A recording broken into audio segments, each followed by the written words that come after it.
नरेश सक्सेना जी की कविता है गिरना। चीजों के गिरने के नियम होते हैं। चीजों के गिरने के नियम होते हैं। मनुष्यों के गिरने के कोई नियम नहीं होते। मनुष्यों के गिरने के कोई नियम नहीं होते। लेकिन चीजें कुछ भी तय नहीं कर सकती अपने गिरने के बारे में। लेकिन चीजें कुछ भी तय नहीं कर सकती अपने गिरने के बारे में। मनुष्य कर सकते हैं। बचपन से ऐसी नसीहतें मिलती रहीं, बचपन से ऐसी नसीहतें मिलती रहीं कि गिरना हो तो घर में गिरो, बाहर मत गिरो। यानी चिट्ठी में गिरो, लिफाफे में बचे रहो। यानी आंखों में गिरो, चश्मे से बचे रहो। यानी शब्दों में बचे रहो, अर्थों में गिरो। यही सोचकर गिरा भीतर, यही सोचकर गिरा भीतर कि औसत कद का मैं 5.5 फुट से ज्यादा क्या गिरूंगा। लेकिन कितनी ऊंचाई थी वह कि गिरना मेरा खत्म ही नहीं हो रहा। कि कितनी ऊंचाई थी वह कि गिरना मेरा खत्म ही नहीं हो रहा। चीजों के गिरने की असलियत का पर्दाफाश हुआ। चीजों के गिरने की असलियत का पर्दाफाश हुआ 16वीं और 17वीं शताब्दी के मध्य, जहां पीसा की टेढ़ी मीनार की आखिरी सीढ़ी चढ़ता है गैलीलियो और चिल्लाकर कहता है, इटली के लोगों, अरस्तु का कथन है कि भारी चीजें तेजी से गिरती हैं। इटली के लोगों, अरस्तु का कथन है कि भारी चीजें तेजी से गिरती हैं और हल्की चीजें धीरे धीरे। लेकिन अभी आप अरस्तु के इस सिद्धांत को गिरता हुआ देखेंगे। गिरते हुए देखेंगे लोहे के भारी गोलों और चिड़ियों के हल्के पंखों और कागजों और कपड़ों की कतरनों को एक साथ एक गति से एक दिशा में गिरते हुए देखेंगे।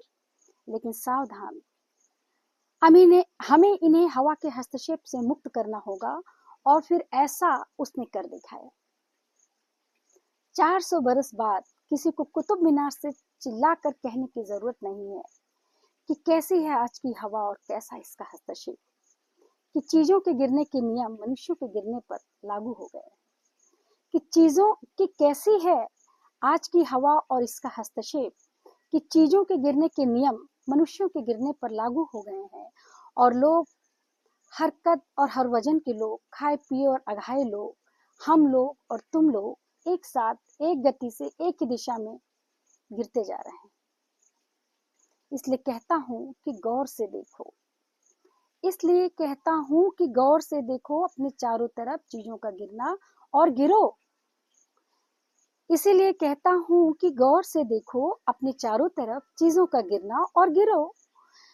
गिरो कि जैसे गिरती है बर्फ ऊंची चोटियों पर, जहां से फूटती है मीठे पानी की नदियां। गिरो प्यासे हलक में एक घूंट जल की तरह, रीते पात्र में पानी की तरह गिरो, उसे भरे जाने के संगीत से भरते हुए। गिरो आंसू की एक बूंद की तरह कि किसी के दुख में गेंद की तरह गिरो। खेलते बच्चों के बीच गिरो पतझड़ की पहली पत्ती की तरह, एक कोपल के लिए जगह खाली करते हुए, गाते हुए ऋतुओं का गीत कि जहां पत्तियां नहीं झरती वहां वसंत नहीं आता।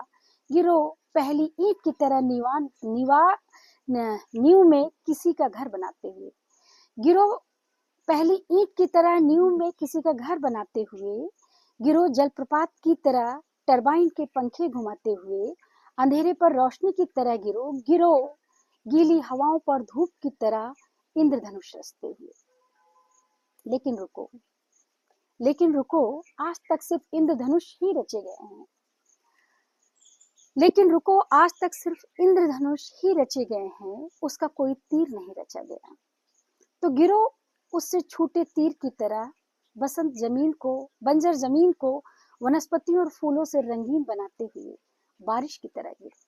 सूखी धरती पर पके हुए फल की तरह, धरती को अपने बीज सौंपते हुए गिरो। गिर गए बाल, दांत गिर गई नजर। गिर गए बाल, दांत गिर गई नजर।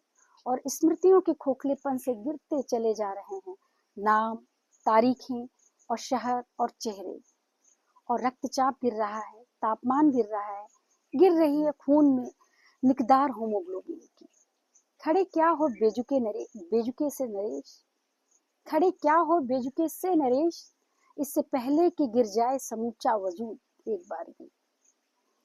खड़े क्या हो बेझुके नरेश, इससे पहले कि गिर जाए समूचा वजूद एक बारगी, तय करो अपना गिरना। तय करो अपना गिरना, अपने गिरने की सही वजह और वक्त, और गिरो किसी दुश्मन पर गाज की तरह गिरो, उल्कापात की तरह गिरो, वज्रपात की तरह गिरो, मैं कहता हूँ गिरो। Thank you.